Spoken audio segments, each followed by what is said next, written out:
Welcome to an introduction of matrix algebra. Matrices is a set or a group of numbers arranged in a square or rectangular array.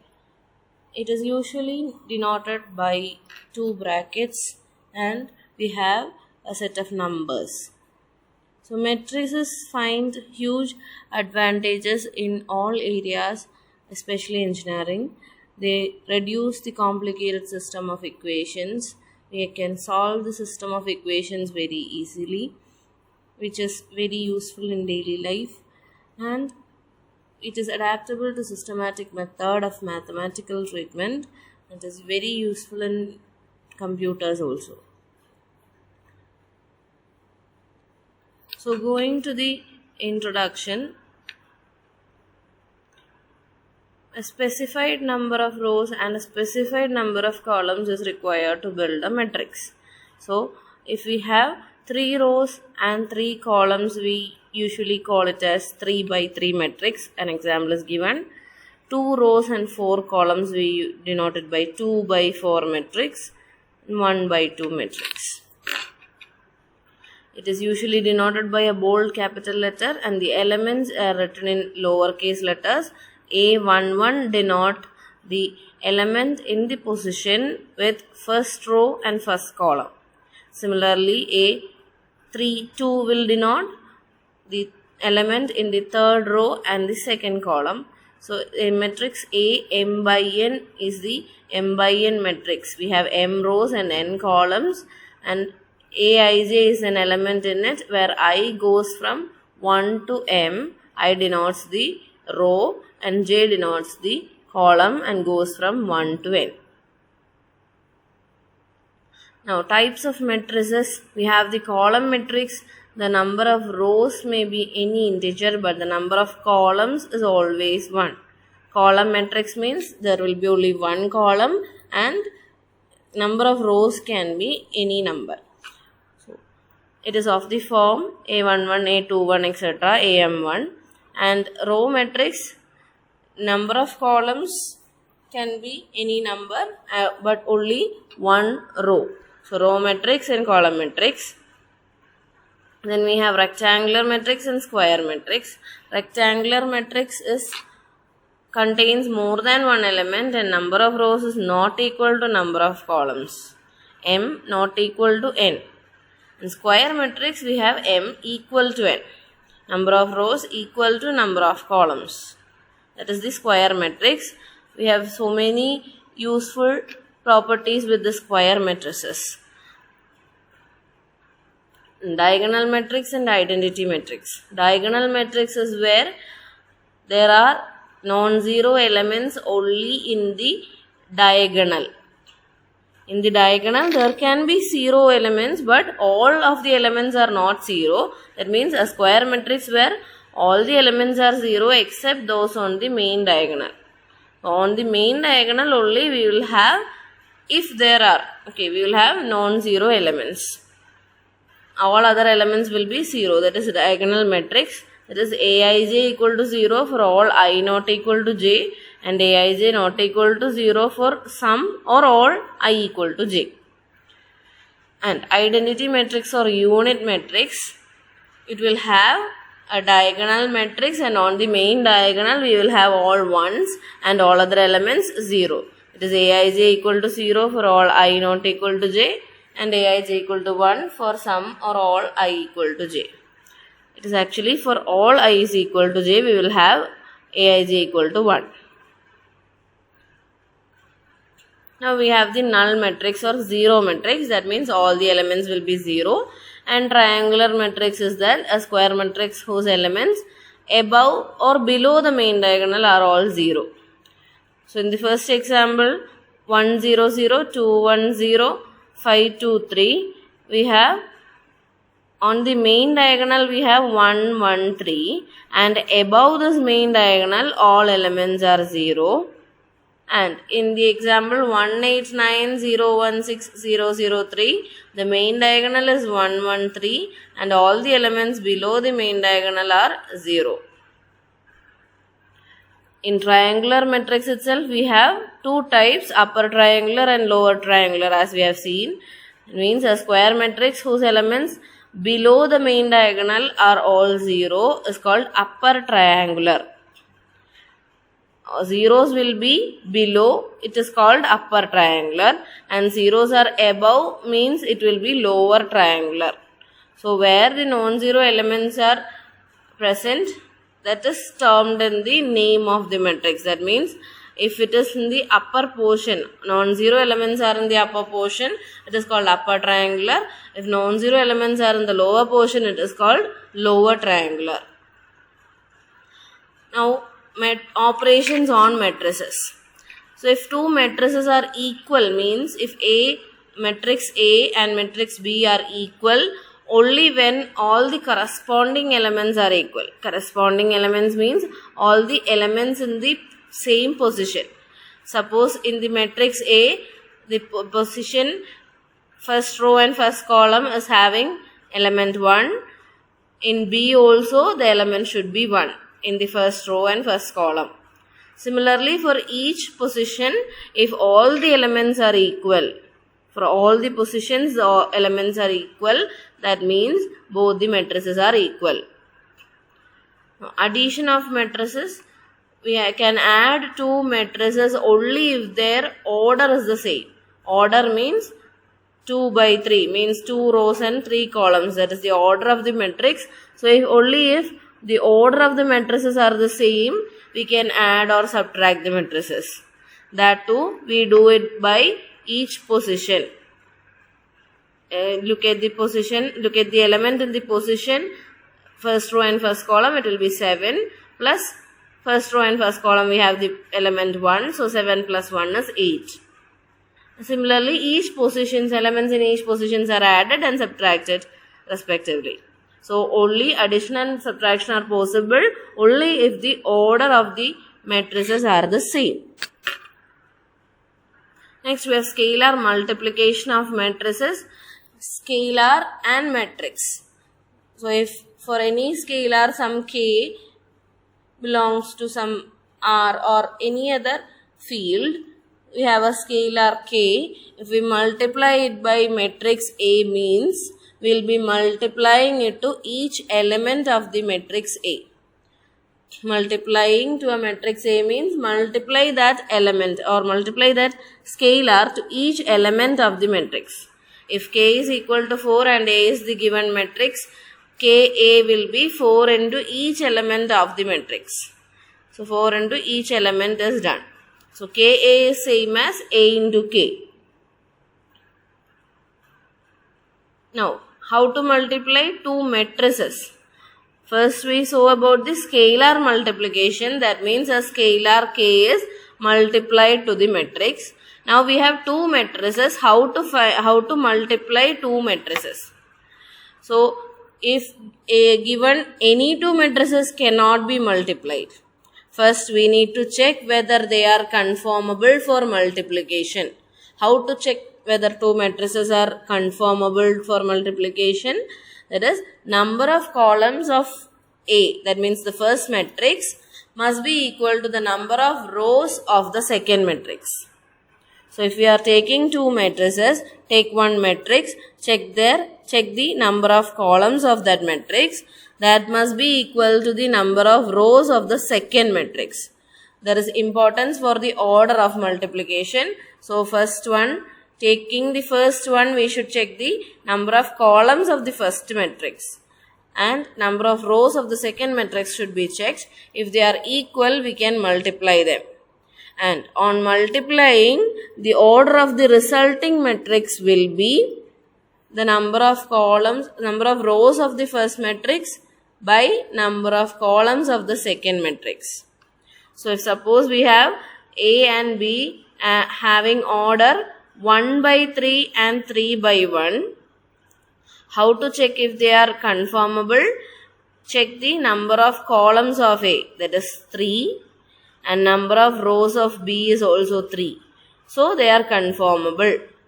Since both are equal, they are conformable. So A and B can be multiplied. And on multiplication, what is the order of the resulting matrix? Look at the number of rows of A, that is 1, and number of columns of B is also 1. So it will be 1 by 1 matrix. Now check whether B into A is possible if B is having order 2 by 1 and A is having order 4 by 2. So number of rows of B is 1 and number of columns of A is, the vice versa, number of columns of B is 1 and number of rows of A is 4, which are not equal, therefore multiplication is not possible. Similarly, A into B, A is having order 6 by 2, B is having order 6 by 3, 2 and 6 are not equal, so multiplication is not possible. Similarly, suppose A is having 2 by 3 and B is having 3 by 2. Since 3 and 3 are equal, multiplication is possible and resulting matrix will be having order 2 by 2. So this is how matrices are multiplied. So now check the two matrices. Consider first the matrix 1, 2, 3, 4, 2, 7. It is having order 2 by 3. And the other matrix 4, 8, 6, 2, 5, 3 is having order 3 by 2. So number of columns of the first matrix is 3 and number of rows of second matrix is 3. So they are conformable for multiplication and the resulting matrix will be having the order 2 by 2 because the first matrix is having number of rows 2 and second matrix is having number of columns 2. So how to multiply this? First we take the first row of the first matrix, multiply and add by the first column of the second matrix. So 1 into 4 plus 2 into 6 plus 3 into 5 is the first element. And row wise second element will be first row into second column. So 1 into 8 plus 2 into 2 plus 3 into 3. This can also be done by the help of a calculator. Also remember, if we have the identity matrix as I into A. If we multiply two matrices I and A, where I is the identity matrix and A is any matrix, we will get A itself. Identity matrix into any matrix will be the same matrix itself. It is true in all the cases. But AB is not generally equal to BA because BA may not be conformable. So if we have 2 by 3 and 3 by 4 as the order of the matrices, if we are taking the vice versa order, it will be 3 by 4 and 2 by 3, which is not possible. So suppose we have T and S as two matrices. TS is, on multiplying, TS is 3, 8, 15, 20, but ST is 23, 6, 10, 0. So always remember that AB and BA are not equal. Sometimes if AB is possible, BA will not be possible or will not be conformable. Now if AB is 0, neither A nor B necessarily is 0.